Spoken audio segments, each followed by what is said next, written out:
الحمد لله حمدا كثيرا طيبا مباركا فيه كما يحب ربنا ويرضى. أشهد أن لا إله إلا الله وحده لا شريك له، وأشهد أن محمدا عبده ورسوله لا نبي بعده.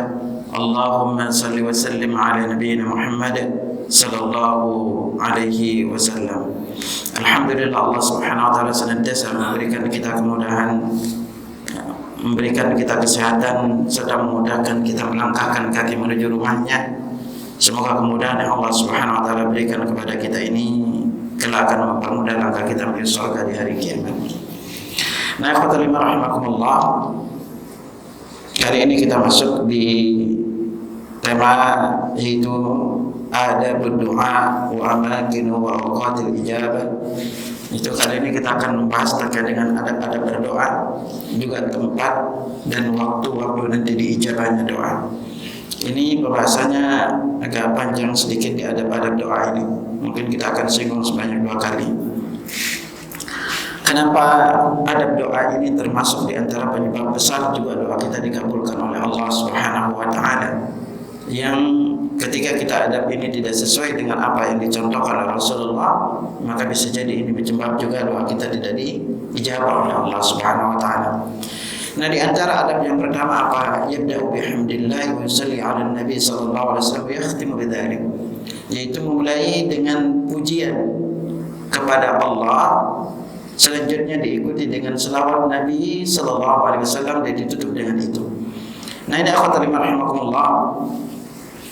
Kita akan singgung dulu dari satu persatu pujian dulu kepada Allah. Seperti apakah lafaz pujian dan sanjungan kepada Allah Subhanahu wa taala yang menjadikan doa kita ini dipastikan untuk dikabulkan oleh Allah Subhanahu wa taala.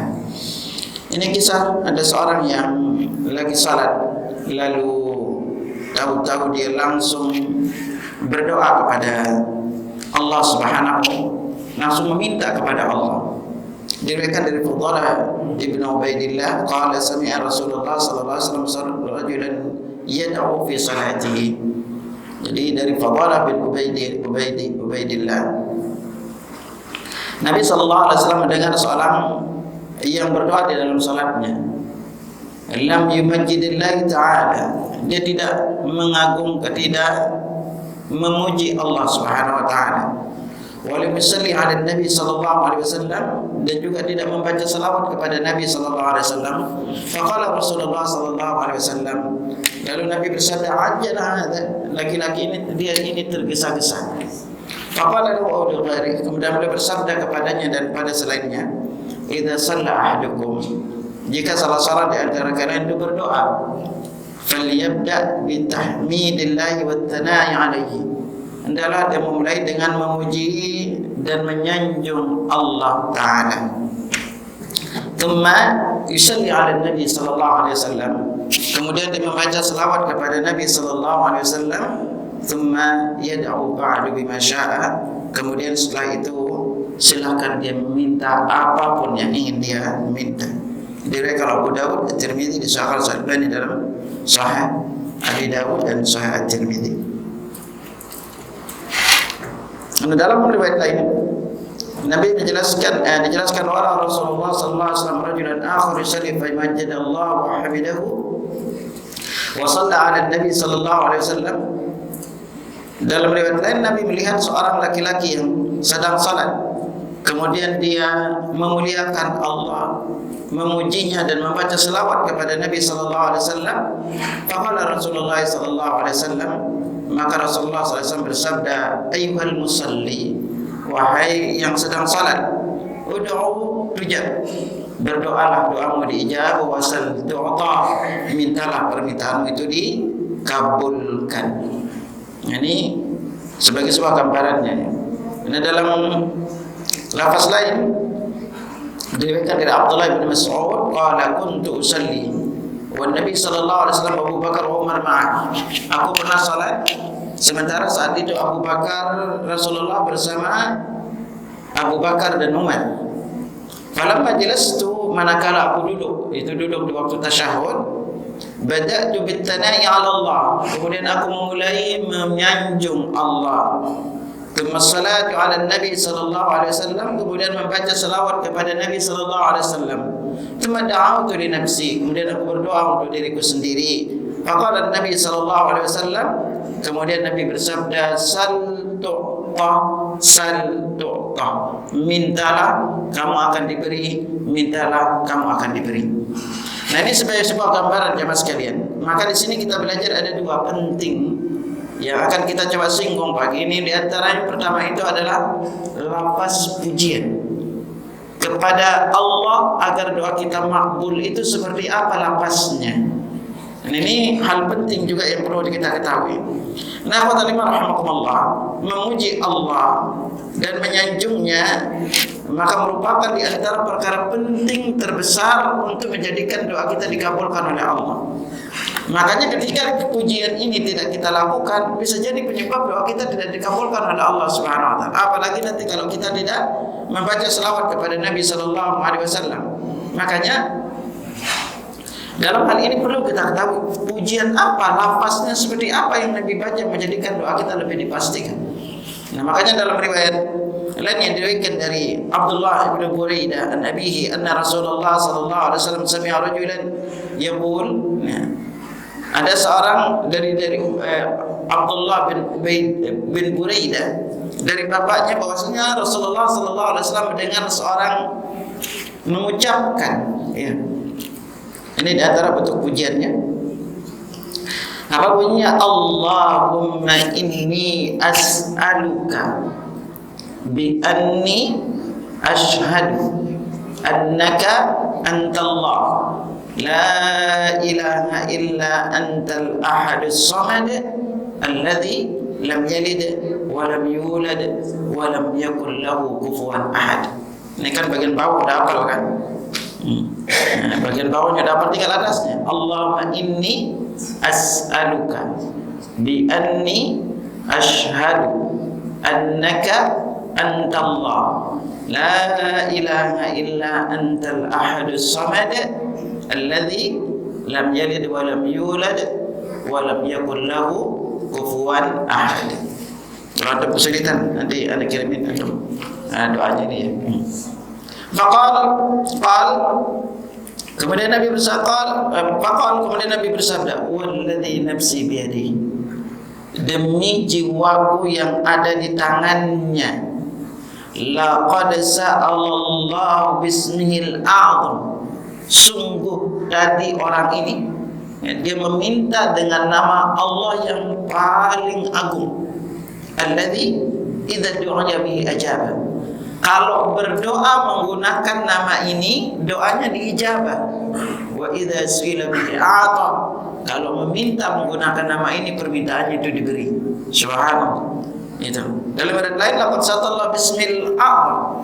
Dan engkau telah meminta dengan namanya yang paling agung. Tadi diriwayatkan oleh Abu Dawud, At-Tirmidzi, Ahmad, Ibnu Majah, Al-Hakim, dan dia berkata hadis ini sahih berdasarkan syarat Shaykhain, yaitu Bukhari dan Muslim, dan disepakati oleh Imam Adz-Dzahabi, juga diriwayatkan oleh Ibnu Hibban di dalam, dan disahihkan oleh Al-Albani rahimahullah dalam Sahih Sunan At-Tirmidzi. Nah, jadi ini jemaah sekalian, ini pembukaan yang perlu untuk kita hafal ketika berdoa.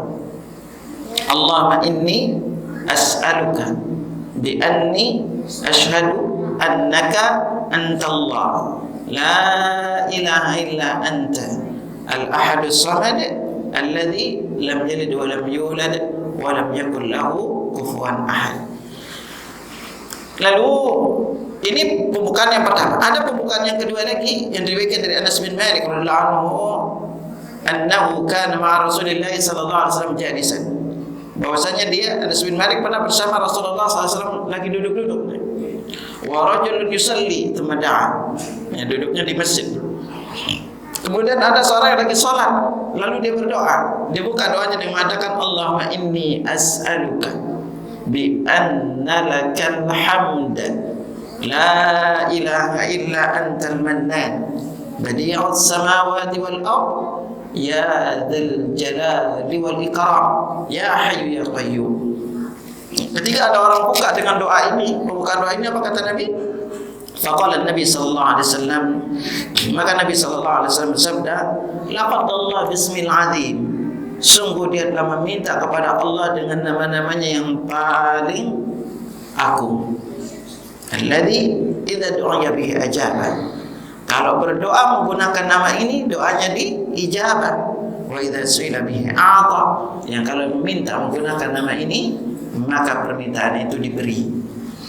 Pembukaan doa ini disebut dengan Ismullahil A'zam. Nama-nama Allah yang paling agung di dalam Al-Qur'an. Nah, makanya ini diantara salah satu hal penting yang perlu untuk diketahui oleh setiap muslim ketika dia berdoa, yaitu menggunakan nama-nama Allah yang paling agung di dalam Al-Quran yang berkaitan dengan Asma'ul Husna. Nah, makanya ada beberapa riwayat ikhwatal iman terkait dengan nama-nama Allah yang paling agung. Ini agar menjadi salah satu di antara hal yang kita ketahui. Yang pertama itu tadi diriwayatkan hadis Buraidah ini karena di dalamnya ini mengandung ucapan-ucapan sebagaimana dikatakan Syekhul Islam Ibnu Taimiyah, ucapan orang yang mengatakan bahwa sifat-sifat Allah tidak berbeda-beda.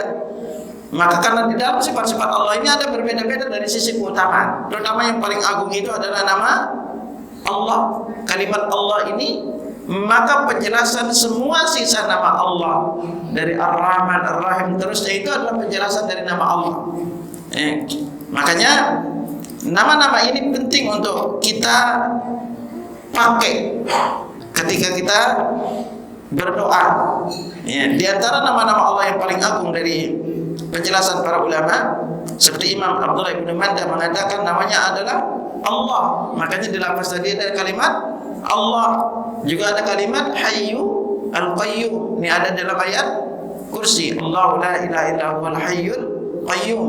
Nah, karena ini nama-nama Allah juga yang paling agung. Ada juga karena sifat-sifat Allah ini itu, makanya ketika kita membuka dengan lafaz-lafaz ada nama Allah yang paling agung, maka inilah di antara penyebab doa kita itu dikabulkan oleh Allah Subhanahu wa taala. Makanya dari nama ini kita belajar, hendaklah ketika kita berdoa itu kita membuka doa kita dengan nama-nama Allah yang paling agung ini. Yang karena janji Allah di dalam kita berdoa apa?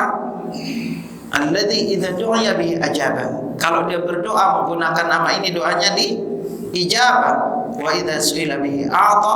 Yang kalau meminta menggunakan nama ini, maka permintaannya diberi. Nah, dalam riwayat lain dari Abu Umamah dijelaskan Ismullahil A'zam alladzi idza du'a bihi ajaba fi surati 3 Al-Baqarah wa Ali Imran wa Taha. Nah, nama Allah yang paling agung ini yang kalau kita berdoa menggunakan namanya maka berdoanya dikabulkan. Itu ada dalam surah Al-Baqarah, juga dalam surah Ali Imran, dan juga ada dalam surat Taha.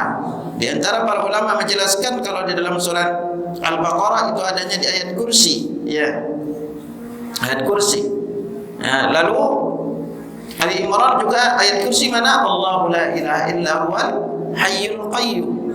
Dalam surah Ali Imran apa bunyinya? Allahu la ilaha illa huwal hayyul qayyum, sama juga di awal Ali Imran. Lalu surat Taha bunyinya apa? Wa 'anatil wujuhu lil hayyil qayyum. Jadi ini kalimat hayyul qayyum ini dari sisi kandungan makna Masya Allah ini untuk kita berdoa dengannya. Nah, lalu ada yang mengatakan Ismullahil Azam itu diantaranya apa? Yang mana itu? Yang pertama itu adalah lafaz Al-Ahad. Selain lafaz Allah Al-Ahad, lalu As-Samad. Kenapa mana As-Samad? Kalau As-Samad itu maka sering kita baca Allahus Samad. Allah itu As-Samad itu artinya tempat makhluk bergantung atau makhluk membutuhkannya tetapi dia tidak membutuhkan makhluknya. Makanya kita mengatakan Allahus Samad, tempat kita bergantung hanya kepada Allah. Lalu Al-Mannan. Al-Mannan ini secara makna yang maha pemberi. Ya. Al-Mannan ini yang memberi dan tidak mengharapkan balasan. Makanya salah satu di antara menjadikan sedekah kita itu batal pahalanya adalah karena mengungkit pemberian. Makanya Allah berfirman dalam Al-Baqarah 264, ya ayyuhalladzina amanu la tubtilu shadaqatikum bil manni wal adha. Wahai orang-orang beriman, janganlah kalian membatalkan para sedekah kalian dengan al-mannu. Al-mannu maknanya itu adalah mengungkit pemberian. Namakan nama Allah Al-Mannan. Al-Mannan itu yang terus memberi kepada hambanya. Ya. Lalu nama Allah di antara Badi'us Samawati wal Ardh, juga Dzul Jalali wal Ikram. Nah, makanya di antara pembukaan pendek yang bisa kita pakai di dalam berdoa adalah sering disuruh Nabi katakan lidzu biyadil jalali wal ikram. Ulang-ulang terus untuk membaca ya dzal jalali wal ikram. Makanya kalau ada berdoa sering-sering aja baca ya dzal jalali wal ikram. Ya dzal jalali wal ikram. Itu di berdoa aja menggunakan nama ini. Ini di antara pembukaan nama yang kita digunakan untuk berdoa. Nah, lalu di antara pembukaan lain yang penting untuk antum pakai adalah yaitu berdoa dengan doa Nabi Yunus alaihissalam ketika ada dalam perut ikan. Makanya Nabi sabdakan kepada kita Sa'ad qala Rasulullah sallallahu alaihi wasallam dari Sa'ad bin Waqqas radhiyallahu anhu, Rasulullah sallallahu alaihi wasallam bersabda, "Da'watu dhinnun idda'a wa huwa fi batnil hut."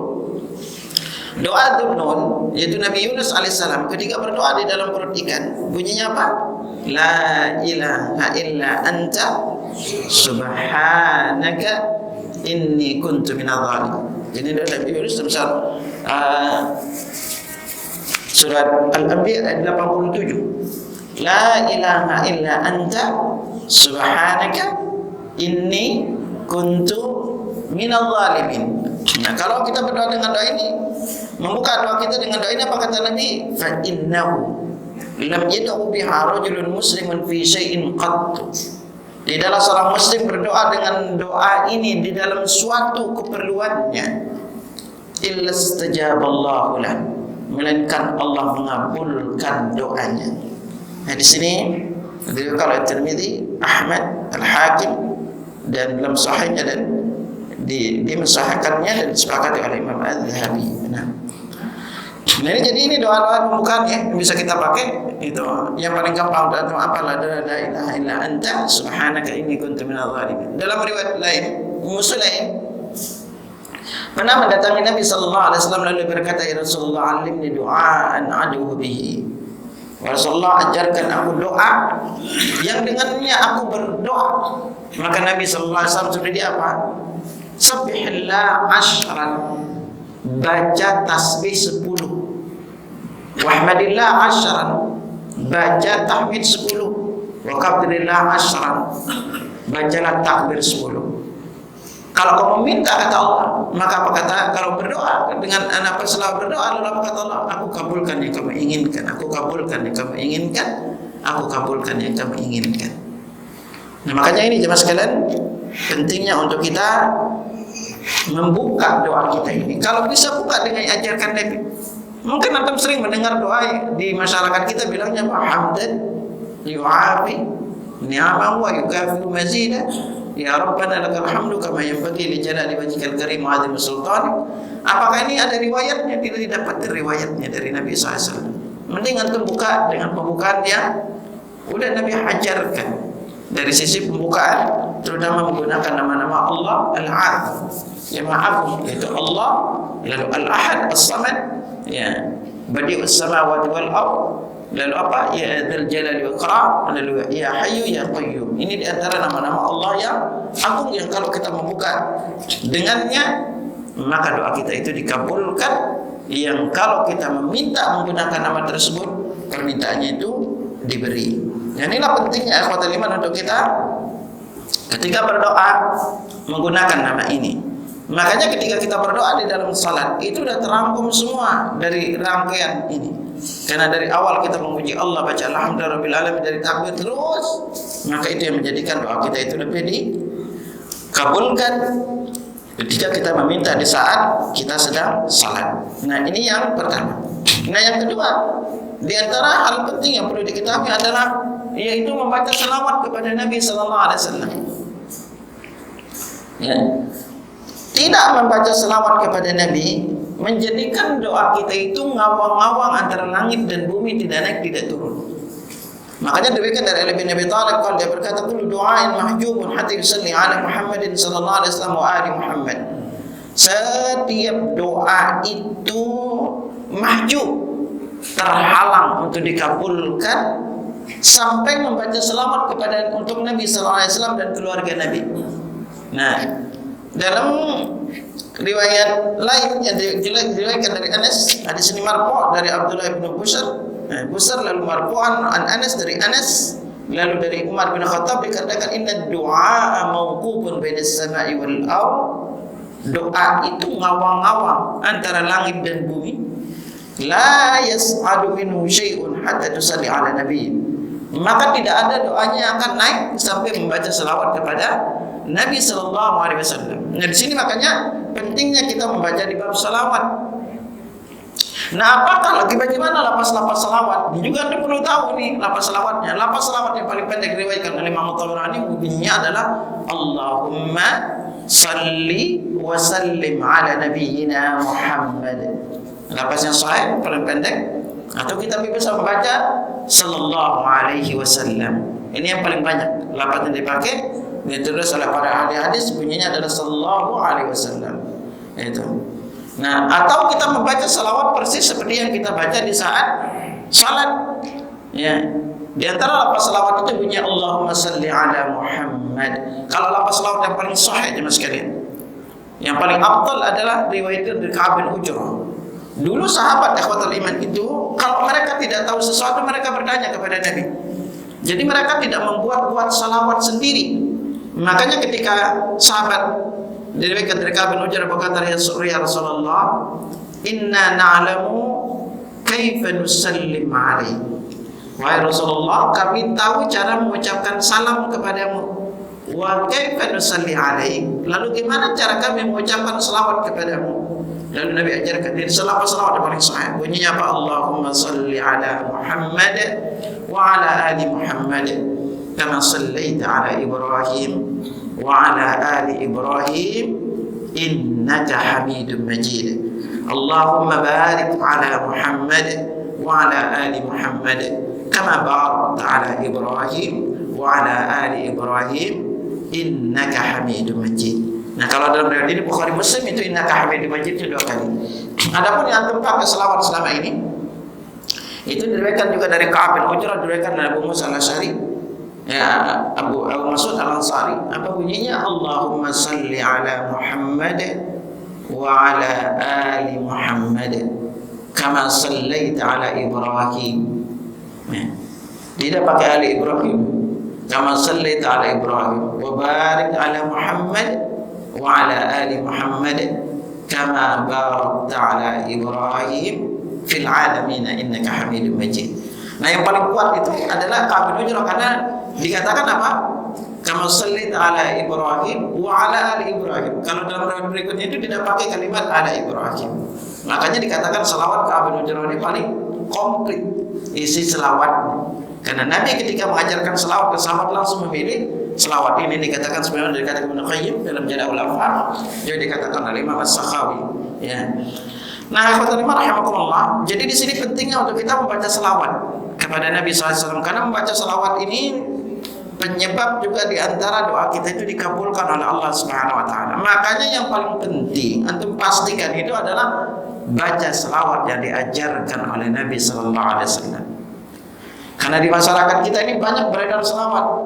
Seperti apa selawatnya? Contoh selawat nariyah. Agar antum tahu ikhwatul iman, selawat nariyah ini itu dibuat di Maroko.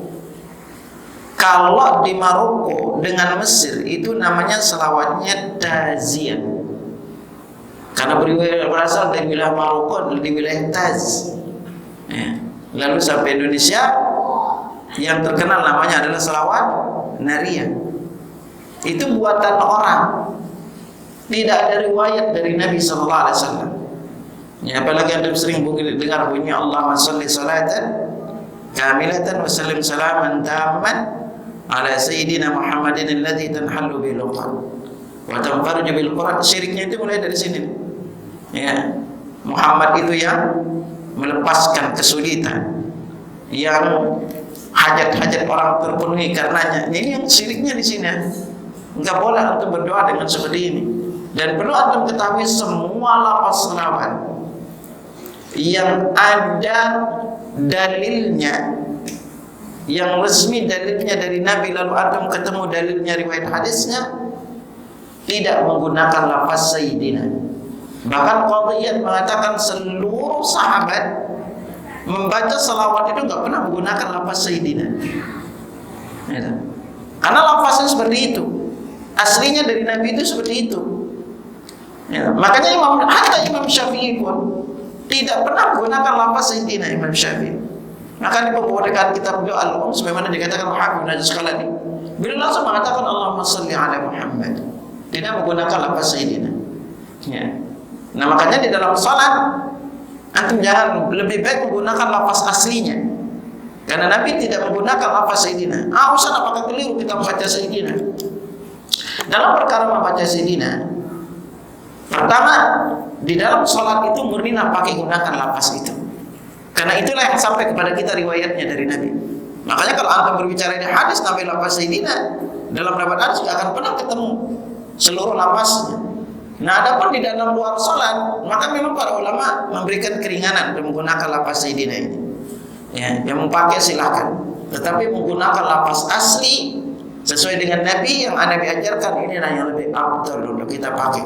Karena kalau itu baik, maka pasti Nabi akan mengajarkannya, dan pasti para sahabat juga akan mengajarkannya kepada kita.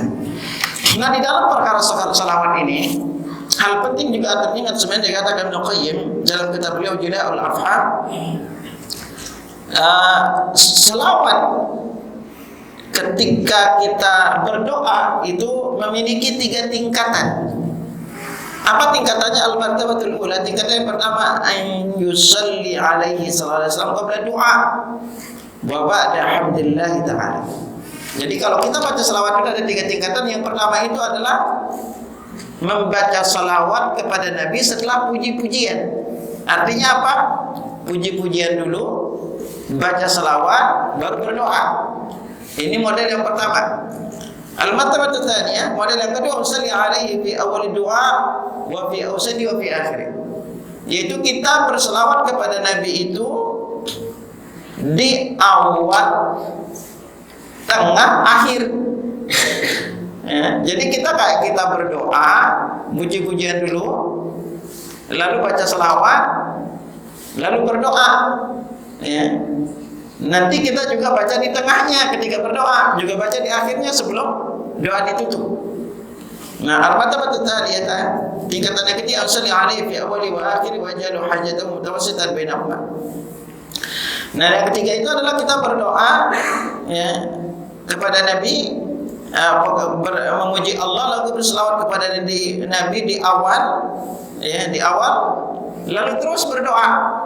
Setelah itu akhirnya ditutup dengan salawat kepada Nabi. Jadi 3 model yang kita bisa lakukan. Yang pertama itu adalah bentuknya pujian kepada Allah, lalu salawat, lalu doa. Model yang ketiga adalah pujian kepada Allah, salawat, doa. Salawat, doa, salawat. Nah, model yang ketiga adalah yaitu kita pujian kepada Allah, selawat, doa, lalu ditutup dengan selawat kepada Nabi SAW. Nah, model yang kedua ini yang lebih komplit, karena kita semakin banyak sebenarnya kita membaca selawat kepada Nabi di antara doa kita ini, maka inilah yang menjadikan doa kita itu lebih mudah untuk dikabulkan oleh Allah Subhanahu wa Ta'ala. Ya. Nah, ini jadi dari sisi pembukaan. Makanya penting untuk kita buka doa ini. Bisa jadi antum sering berdoa lalu tidak tutup dengan salawat, jadi doanya tidak dikabulkan oleh Allah Subhanahu wa Ta'ala. Nah, berikutnya di antara penyebab doa kita dikabulkan yang kedua adalah doa firrakhai wa syiddah. Itu berdoa kepada Allah di saat lapang dan sempit. Ini titik tolak penting untuk antum ingat ya. Kita akan banyak belajar dari doa ini. Diriwayatkan dari Abu Hurairah radhiyallahu anhu, Nabi sallallahu alaihi wasallam bersabda, "Man sarrahu an yastajib Allah lahu 'inda asy-syada'id wal qura, falyuktir ad-du'a fil raha."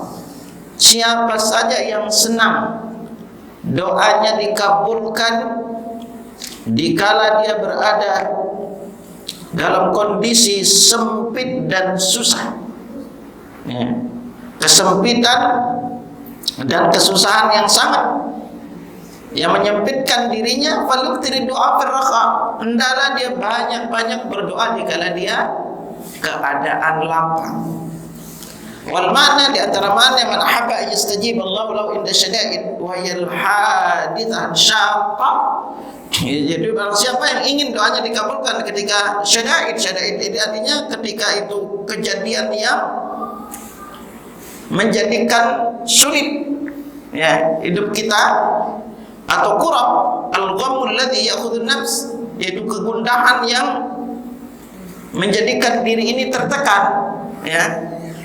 Falyukthir doa fi halati sihah wal faragh wal afiyah, hendaklah dia banyak-banyak berdoa dikala dia sehat, waktunya luang, dan dikala dia afiat, punya kelapangan atau punya kemudahan ya. Kenapa? Lianna syimatul mu'min an yalja'a ila Allah Ta'ala. Karena di antara sifat seorang mukmin itu adalah dia itu berlindung, bergantung kepada Allah Ta'ala ya. Wa yakunu da'imus silah bihi, dan dia terus menyambung hubungan dengan Allah. Wa yaltaju ilaihi qabla al-ittirar, dan dia selalu meminta dekat kepadanya sebelum terjadi masalah di dalam hidupnya. Nah, inilah juga yang dilakukan oleh Nabi Yunus. Sebelumnya dalam hadis lain Nabi katakan, ta'arraf lallah fil raha yarifka fis syiddah, kenali Allah dikala kamu lapang, Allah akan kenali kamu dikala kamu sempit. Nah, ini kita belajar juga, kita itu seringkali banyak berdoa itu kalau lagi apa? Lagi butuh, lagi susah. Kalau lagi susah rajin ibadah, khusyuk berdoa. Dikala lapang lupa sama Allah. Itu. Makanya kalau kita belajar dari doanya Nabi Yunus Al-Iman untuk buka surat Shafat 143 144. Allah tegaskan kepada kita di antara penyebab Nabi Yunus itu diselamatkan ya. Lalu beliau berdoa, lalu Allah selamatkan. Adalah apa kata Allah? Falaula annahu kana minal musabbihin. Seandainya Nabi Yunus itu tidak termasuk musabbihin. Apa makna musabbihin? Maknanya itu musallin. Ibnu Abbas menjelaskan maknanya musallin. Seandainya Nabi Yunus sebelum ditimpa musibah, ditelan ikan, tidak termasuk orang yang rajin ibadah, rajin salat, dia mengatakan menjauhi perbuatan syirik, la labitha fi batnihi ila yaum yub'atsun, maka sungguh dia akan tinggal di dalam perut ikan itu sampai dengan hari kiamat. Nah, berarti di sini kita belajar apa? Ini poin penting untuk ingat adalah seberapa rajin dan dekatnya kita kepada Allah dikala sebelum terjadinya musibah, dikala kita lapang, berbanding lurus dengan seberapa cepatnya datang pertolongan Allah kepada kita dikala kita susah. Jadi di sini kita belajar jangan sampai nanti kita udah berdoa kepada Allah kok doanya gak diijabah-ijabah. Nah, coba lihat diri kita kan pinter nyalahin orang kan. Itu Allah terus disalahin. Kenapa sih saya berdoa doanya gak diijabah-ijabah? Kita selalu nyalahin Allah, tapi ternyata penyebab terbesarnya adalah ini. Sebelumnya kita itu seperti apa? Kalau sebelumnya itu antum rajin ibadah, ke masjid mudah, nuntut ilmu, luangkan waktu, ada orang punya minta bantuan kita bantu, sholat antum juga rajin, itu nanti ketika kesulitan minta tolong itu lebih gampang. Lalai kepada Allah, lalu diterima ujian, lalu berkata apa dosaku?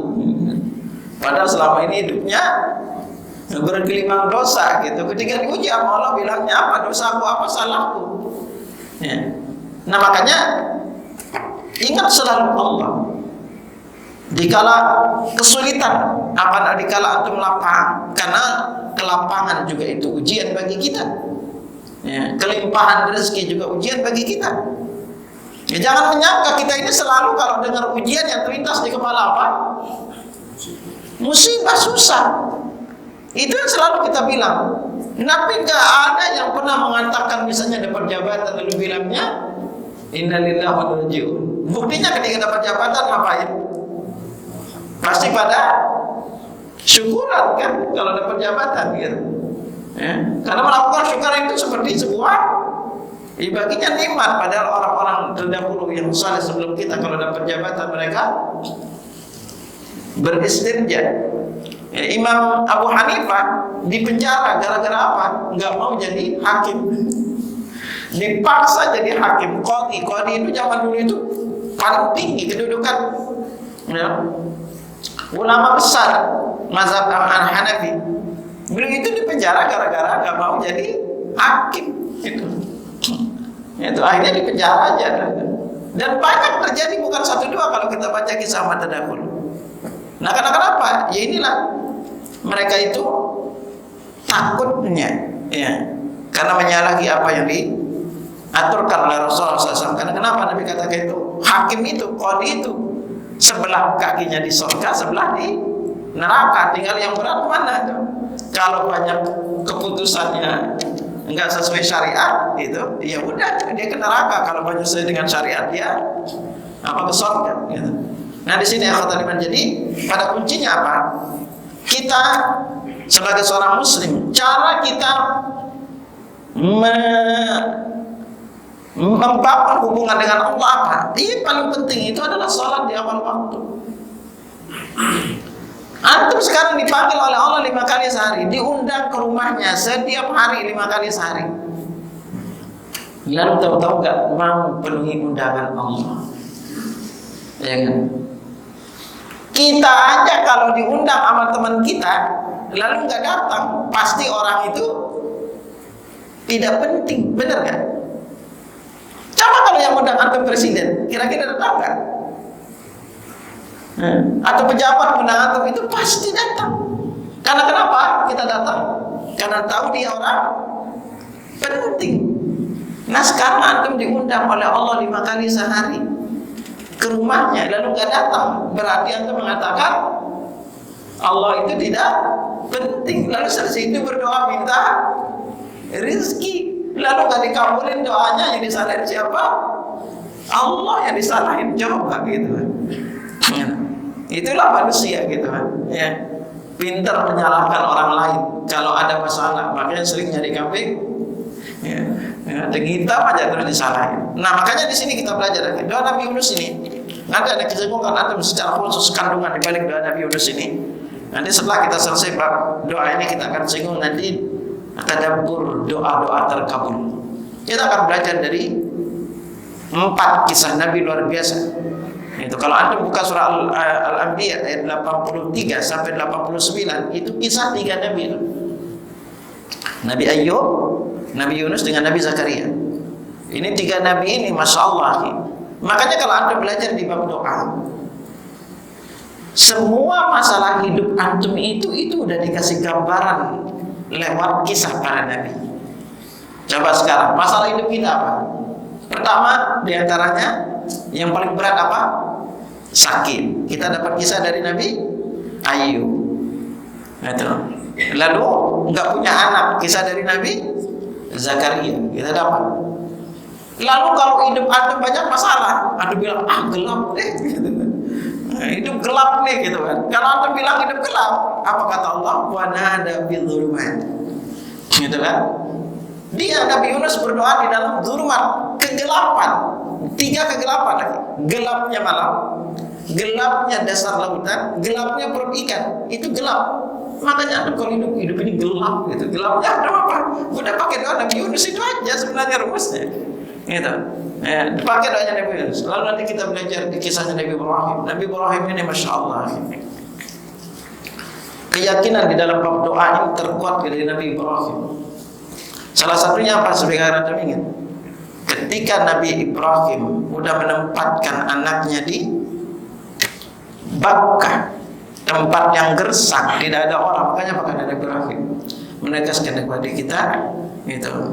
Ketika disuruh oleh Allah ke tempat itu, ya, beliau meletakkan anaknya di sana, lalu disuruh oleh Allah apa? Panggil orang untuk datang ke Baitullah untuk haji. Ketika bilang itu apa jawabnya? Ya Allah, gimana aku manggilnya gitu. Itu waktu tempatnya Segersang itu apa? Itu disuruh memanggil orang, hanya gimana caranya? Maka Allah tegaskan, aku yang akan menyampaikan panggilanmu. Ya. Nah makanya lalu Allah pada doanya Ibrahim, waj'al afidatan minan nasi tahwi ilaihi. Jadikan setiap hati manusia cenderung ke Ka'bah. Coba. Warzuqhum minat thamarat, dan karuniakan mereka dari buah-buahan. Ya. Lalu syukur. Semoga mereka bersyukur. Makanya coba, ini doa itu luar biasa terijabah. Itu. Sekarang aku tanya, setiap muslim yang pernah umrah, pengen nggak umrah lagi? Anak nggak pernah ketemu dengan jamaah yang bilang pulang umrah bilangnya apa? Kapok umrah, kapok umrah. Padahal coba, antum kalau pernah berkali-kali ke tempat itu, kira-kira apa rasanya? Pasti bosan. Ya. 2 kali aja antum ke tempat yang sama, rasanya apa? Biasa. Tetapi ada jamaah ya Allah, itu berkali-kali umrah. Itu bahkan ada satu jamaah, gitu. Beliau itu ketagihan haji. Kalau setiap tahun itu mau bayar berapa aja, pokoknya bisa berangkat haji diberangkat. Kenapa? Itu setiap tahun sampai miliaran dibayar mau dia. Kenapa setiap dia berdoa di Arafah, tahun itu semua doanya terkabul? Yang dia minta, tahun itu dikabulkan doanya. Gitu. Makanya dulu banyak para ulama itu mengakhirkan doanya sampai ke musim haji. Dan mereka puas berdoa. Waktu itu di Arafah itu dari pagi sampai sore, udah fokus berdoa di sana. Apa yang diminta itu dikabulkan doa. Sampai sekarang beliau itu berusaha berangkat setiap tahun haji. Gitu. Mau bayar mahal udah dibayar. Pokoknya bisa berangkat gitu. Nah ini doanya Nabi Ibrahim dikabulkan. Gitu. Ini kabulkan. Jadi fajar api itu minna sitabilai. Jadikan hati manusia itu cenderung kepadanya. Antum itu kalau udah umroh, lihat Ka'bah aja udah pingin. Apalagi antum setel channelnya, udah kita ngeliat aja. Bisa jadi kemarin itu kita di sana lagi tawaf gitu kan. Rindu itu benar-benar. Setiap jamaah itu masya Allah pingin. Kemarin berangkat bukan ada Oktober, pulang-pulang jamaahnya bilang apa? Ya Allah, Ustaz, persediaan Ka'bah kok pingin di sana lagi gitu. Gitu. Karena kita nggak pernah ketemu jamaah itu yang sini bahagia ke sana, besok suruh ke sana lagi, nggak bisa. Ka'bah itu memiliki energi daya tarik yang nggak tahu orang itu selalu rindu. Padahal tempatnya cuma gitu-gitu aja. Coba antum kalau umrah, kerjaannya cuma gitu-gitu doang kan? Itu masjid, hotel.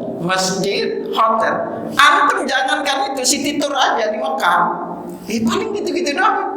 Ke Jabatur, lalu ke Jabar Rahmat, lalu paling tidak ke tempat museum lainnya itu aja. Antum 2 kali ke sana udah.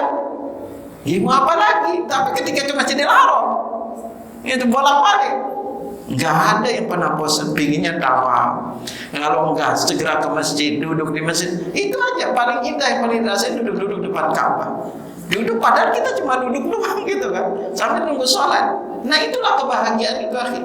Gitu. Makanya ada jamaah, kalau dia ada masalah, bosan apa? Udah tuh telepon WA, lagi di sana. Bu lagi di mana? Lagi di sana. Nanya-nanya di sana, lagi di sana tempatnya. Itu akhir. Doa Nabi Ibrahim itu luar biasa. Nah yang nggak bisa dipungkir adalah apa itu? Warzuqhum minat thamarat. Karuniakan mereka itu buah-buahan. Gitu. Di Saudi nggak ada tempat panen lagi. Tapi antum mencari buah apa aja ada. Semua buahan itu ada yang mau dicari. Gitu. Karena di Saudi sekitarnya itu kebanyakan gersang. Ya. Buah-buah itu datang dari mana? Kebanyakan datang dari Taif. Kalau enggak datangnya dari Madinah. Ya. Daya tarik Taif, daya tarik Mekah jauh lebih kuat dibanding Madinah. Karena kenapa? Kita melihat selalu pahalanya di sana. Ya, pahalanya yang besar. Yang antum tahu kalau sholat di sana berapa pahalanya? 100.000 itu kalau ada sholat itu di 46 tahun. 100.000 itu 46 tahun ada sholat. Nah ini luar biasanya apa pahala kita ibadah. Nah itulah menjadikan daya tarik kita. Nah makanya, dan apalagi ditambah nanti kita singgung tempat-tempat makbul berdoa. Ya. Kalau di sekitar Masjidil Haram, dari sisi tempat itu banyak tempat makbul berdoa. Kalau Arafah itu hanya pas haji wukuf aja. Nggak bisa antum itu datang ke Arafah di sisi itu lalu berdoa di sana, nggak bisa. Bahkan kalau berbicara nanti kita singgung di bab amakin tempat-tempat doa terkabul, Raudhah tidak dikatakan ada riwayat tempat makbul berdoa. Jadi nggak ada riwayat mengatakan Raudhah itu tempat makbul berdoa. Para ulama yang mengatakan bisa berdoa di sana karena kenapa? Kemuliaan tempat tersebut. Karena Nabi katakan ma baina baiti wa mimbari rawdatun min riyadil jannah. Antara rumahku dan mimbarku itu taman di taman surga. Nah, karena kemuliaan tempat itu. Tapi kalau kayak waktu misalnya nanti kita singgung di Arafah, lalu di Safa Marwah di saat umrah, itu dijelasin makbul berdoa. Itu. Dan ketika antum selesai tawaf, selesai umrah, nggak bisa kucuk-kucuk lalu datang ke ke Safa dan mau berada di sana lalu mengatakan pas berada di sana makbul, enggak. Berbeda dengan multazam. Multazam itu udah pasti, multazam itu pintu jarak antara pintu Ka'bah. Ini antum hati-hati nih kalau berdoa di multazam. Banyak orang itu bergantung di pintunya. Itu clear lagi namanya multazam itu antara pintu dan Hajar Aswad, jaraknya cuma berapa meter, bukan di pintunya. Banyak orang bergantung di pintunya menyangka itu adalah multazam. Kalau multazam itu non-stop, kapanpun itu doanya bisa makbul di sana. Nah ini akhirnya, ini agar kita ngerti bahwa ketahuilah bahwa seberapa dekat kita kepada Allah, dikala kita dalam kondisi lapang, nanti akan menjadi seberapa bersegera datang pertolongan Allah kepada kita itu di saat kita dalam kondisi sempit. Nah makanya di sini kita sangat dianjurkan sebagai seorang muslim untuk terus mendekatkan diri kepada Allah, berusaha agar doa kita diijabah oleh Allah Subhanahu wa taala. Ya. Lalu di antara penyebab juga doa kita dikabulkan oleh Allah adalah al-ilha fi doa, ayulihu ala rabbi fi doa, yaitu dia terus merengek meminta kepada Allah. Nah di sini apa terliman? Makanya Nabi sabdakan kepada kita, di antara hal yang kita sering baca adalah Nabi katakan alidhu biyadil jalal wal ikram. Ulang-ulang dan terus baca ya dzal jalali wal ikram. Itu. Ya. Ulang-ulang. Makanya dikatakan fal 'abdu yukthir min ad-du'a wa yukarriruhu wa yulihu 'ala Allah bi takriri rabbi rububiyyati wa ilahiyati wa asma'i wa sifati. Ya. Jadi kalau di dalam berdoa ini kita hendaklah mengulang-ulang, merengek-rengek, terus diulang dan terus meminta kepada Allah dengan menyebut rububiyah Allah, ya, yaitu kekuasaan Allah, lalu ilahiyahnya, kita hanya ibadah kepadanya, menyebut nama dan sifatnya. Nah makanya kita diantara mengatakan ya Rabb, terus kita berdoa minta, jangan pernah bosan di sini antum minta kepada Allah. Ulang-ulang terus doa antum. Ya. Kenapa? Kalau kita belajar di bab doa nanti, Nabi Musa itu dijelaskan berdoa untuk Fir'aun ditenggelamkan. Itu doanya dikabulkan berdasarkan penjelasan ahli tafsir adalah 40 tahun setelah itu. Padahal apa? Yang mengaminkannya adalah Nabi Harun. Nabi Musa berdoa, yang mengamini Nabi Harun. Itu dua Nabi berdoa aja baru 40 tahun dikabulkan. Antum baru sekali berdoa kepingin langsung makbul gitu. Nah makanya di sini kita belajar apa? Butuh waktu akhir. Karena Ingatlah selalu bahwa yang akan Allah kabulkan kepada kita itu yang paling sangat kita butuhkan. Tidak setiap apa yang langsung kita inginkan itu langsung dikabulkan oleh Allah, enggak. Makanya kenapa kita dianjurkan untuk terus meminta dan terus meminta kepada Allah. Ini juga untuk menguji kita, benar-benar enggak ini kita inginkan, atau hanya sekedar sebuah keinginan biasa. Makanya kalau lihat Nabi Zakaria itu Masya Allah, ketika ada banyak singgungan antum hikmah dibalik Nabi Zakaria berdoa ini. Lama mintanya, karena dia udah diberitahu istrinya mandul usia. Antum udah istri mandul, lalu udah usia, rambut memutih. Coba sekarang kalau antum berdoa nih, rambut antum udah putih, usia udah tua, istri mandul. Kira-kira kalau datang ke dokter minta dicek punya anak, kira-kira apa kata dokter? Pasti bilangnya mimpi. Sorry, udah dokter gitu kan, udah telat gitu kan, itu mending cari baru gitu kan, gitu.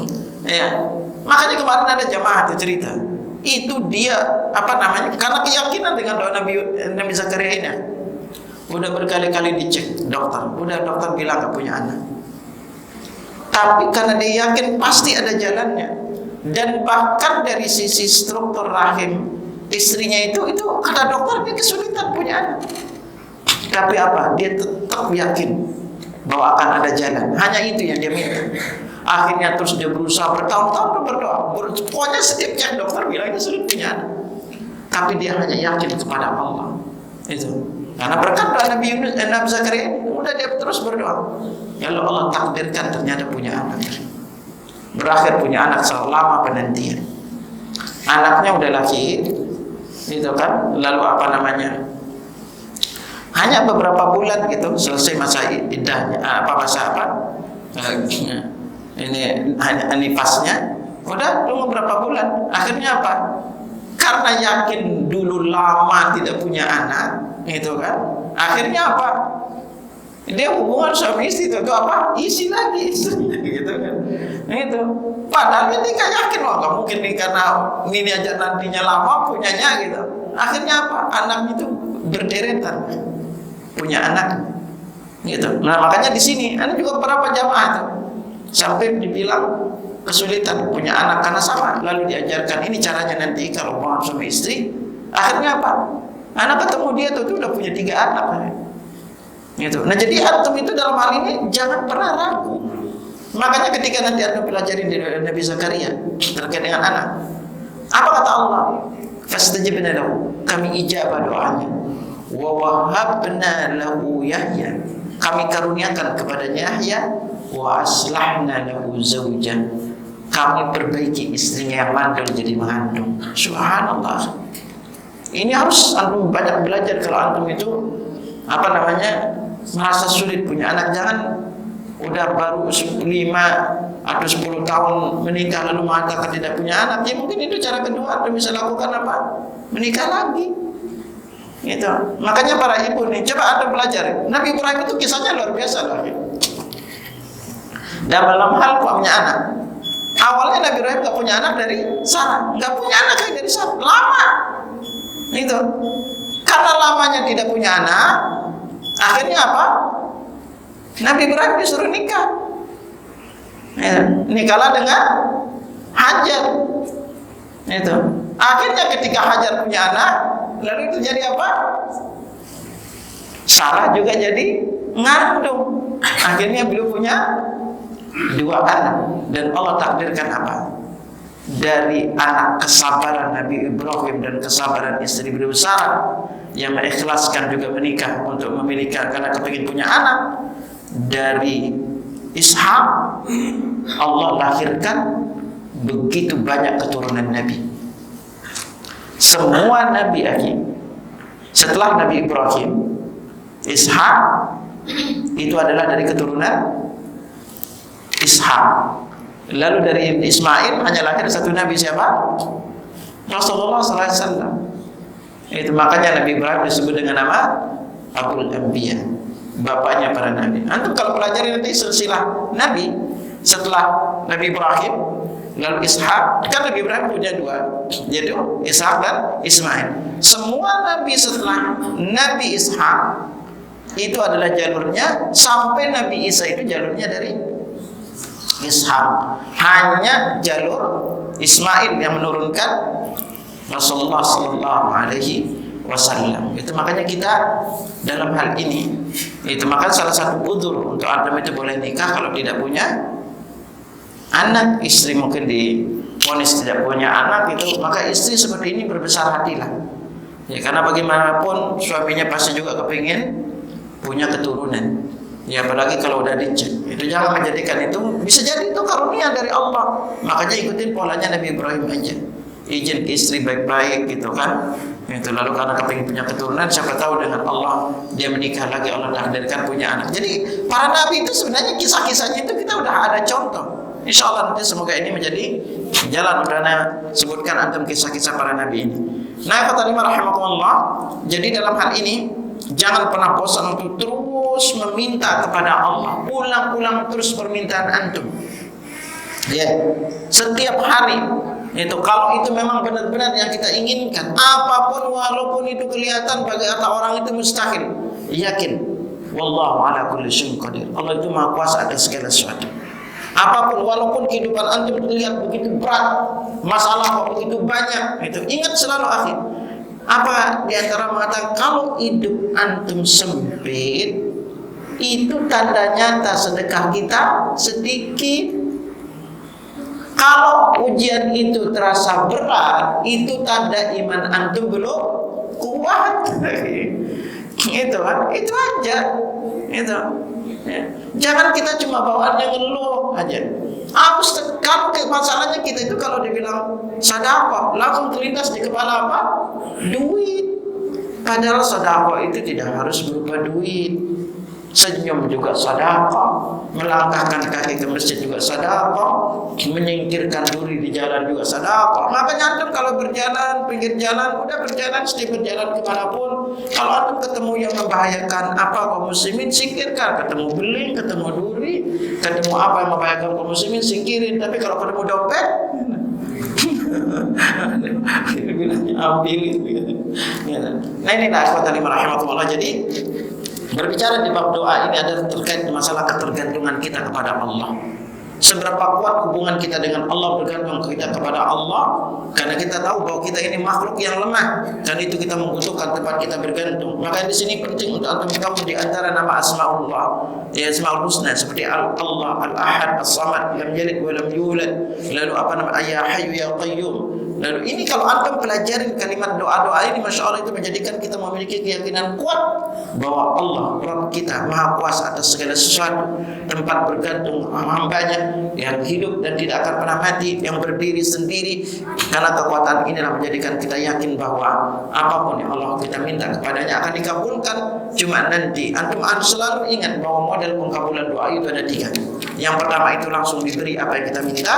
Yang kedua disimpan untuk kita di akhirat, dan yang ketiga itu nanti dijadikan sebagai penyebab untuk kita terhindar dari musibah, bahaya yang sejenisnya. Makanya Nabi sampai sahabat berkata, "Idzan nuktir," kalau kita banyak berdoa, apa kata Nabi? Allahu Akbar, Allah akan memberikan kalian jauh lebih banyak dibanding yang kalian minta. Ya wallahu a'lam bissawab. Nah, ini insyaallah nanti akan kita tambahkan. Ini memang pembahasan adab-adab ini agak panjang ya.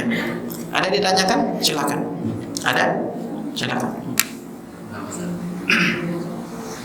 Sejauh mana kemutlakan atas pengabulan doa tersebut ini dengan 3 metode tadi, pembukaan doa tersebut dan tahmid, Allah dengan salawat. Karena mungkin Atta dan di situasi tertentu diperkenakan tidak dengan pembukaan tersebut. Ya bismillah akhwatal iman. Karena ini adalah masalah doa dan itu adalah perkara gaib. Kita hanya mendapatkan tuntunan dan caranya itu sesuai dengan apa yang Rasulullah ajarkan kepada kita. Kalau antum mudah berdoa sesuai dengan tuntunan Rasulullah, kan janji Allah itu akan dikabulkan. Yang paling tahu terbaik apakah antum akan diberikan di dunia atau di akhirat itu kan Allah. Ketika antum meminta sesuatu kepada Allah, makanya di antara salah satu hikmah doa kita tidak diijabah. Di dunia Allah tidak mengatakan doa antum tidak diijabah. Semua apa yang kita minta itu diijabah. Yang jadi pertanyaannya itu adalah kita itu yang jadi masalah nih dari sisi pemahaman kita. Kita itu menyangka doa kita diijabah kalau pas dikasih apa yang diminta. Ini yang paling bahaya. Jadi ketika tidak dikasih apa yang persis Anda minta, Anda berkata Allah tidak mengijabah doa saya. Ini yang bahaya. Makanya kalau Anda bilang mutlak doa Anda dikabulkan, iya. Doa Anda dikabulkan karena doa Anda dikabulkan itu ada kalanya dikasih di dunia dan ada kalanya yang paling banyak itu disimpan untuk Anda di akhirat. Kenapa? Bisa jadi karena di dalam takdir antum kalau dikasih di dunia bisa jadi itu tanda keburukan bagi antum. Ya. Kenapa? Takdir kita. Ya. Antum dikasih sekarang di dunia, minta jabatan dikasih di dunia, tapi apa? Takdir anak antum itu akan jadi hidupnya susah setelah antum masuk penjara.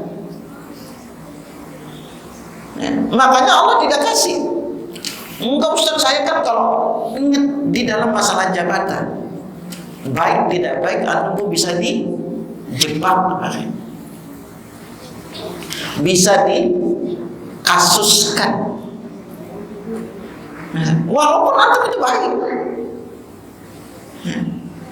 Nah makanya itu diantara makanya apa? Model yang ketiga kan? Apa berikutnya? Adalah kita selamat dari musibah. Jangan menyangka ketika ada tabrakan antum selamat itu bukan doa antum. Itu adalah doa antum karena kita nggak tahu di sananya. Makanya kalau kita mengatakan seberapa mutlak doa antum dikabulkan kalau antum benar-benar meminta kepada Allah. Cuma kapan dan mana yang dikasih oleh Allah, itulah yang kita tidak tahu. Coba sekarang nih akhir, antum ingat baik-baik. Anda nggak yakin antum itu rajin taklim kalau jadi pejabat? Benar kan? Belum tentu akhir. Anda nggak yakin antum itu rajin sholat jamaah kalau jadi menteri? Antum coba aja nih, walaupun menteri ada, lalu di setiap komplek menteri pasti ada masjid kan? Azan, emang menterinya mau ke masjid? Belum tentu. Yang ke masjid siapa? Supir, karyawan ini, direktur, apa pejabat-pejabat, tidak belum tentu mau sholat ke masjid. Antum sekali-kali ke komplek beliau, itu ada masjid, rata-rata di komplek besar ada masjid. Emang mau sholat? Belum tentu. Karena yang ke masjid mau ta'lim itu siapa? Rata-rata kalangan bawah. Makanya penghuni surga itu mayoritasnya orang miskin. Itu qatala ila jannah, kata Nabi, aku ditampakkan ke surga. Faraitu aktsara ahlihil fuqara. Paling banyak aku lihat penghuninya adalah orang fakir miskin. Dan itu rata. Antum kita itu mapok gelar antum aja doktor profesor belum tentu mau taklim. Serius. Gitu kan. Jamaah aja belum tentu. Nah itulah hikmahnya.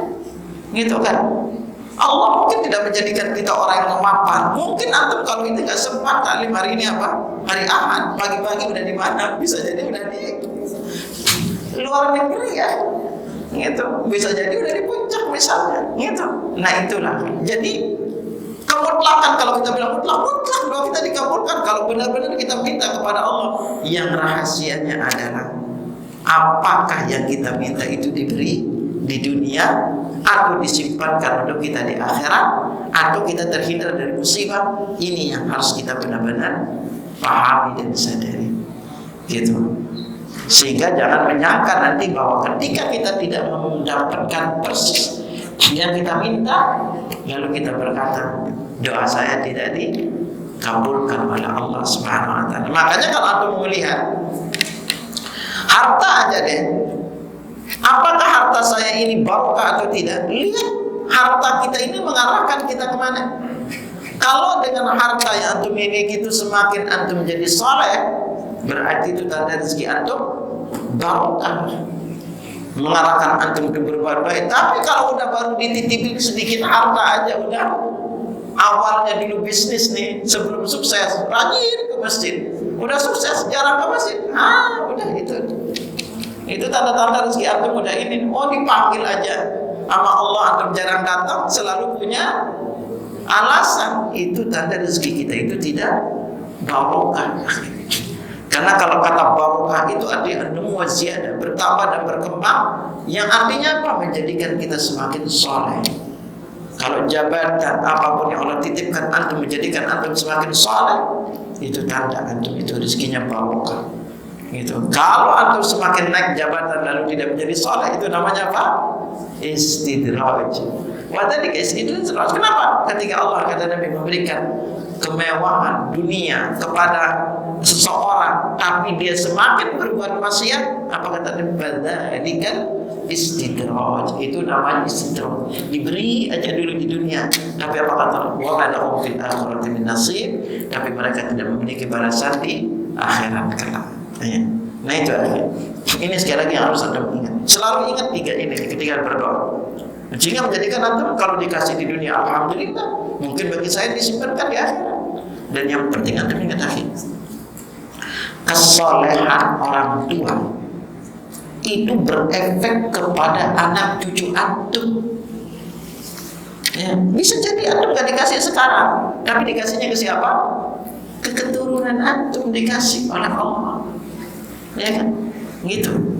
Dan dengan kita seperti itu, maka Nabi katakan apa? Sahabat kita, kalau kita banyak berdoa, apa kata Allah?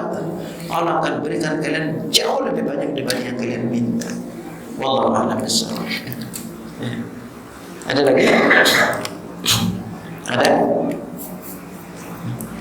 Baik, kalau memang tidak ada, menunjukkan dulu sampai di sini ya. Subhanakallahumma wa bihamdika, asyhadu an la ilaha illa anta, astaghfiruka wa atubu ilaik. Assalamualaikum warahmatullahi wabarakatuh.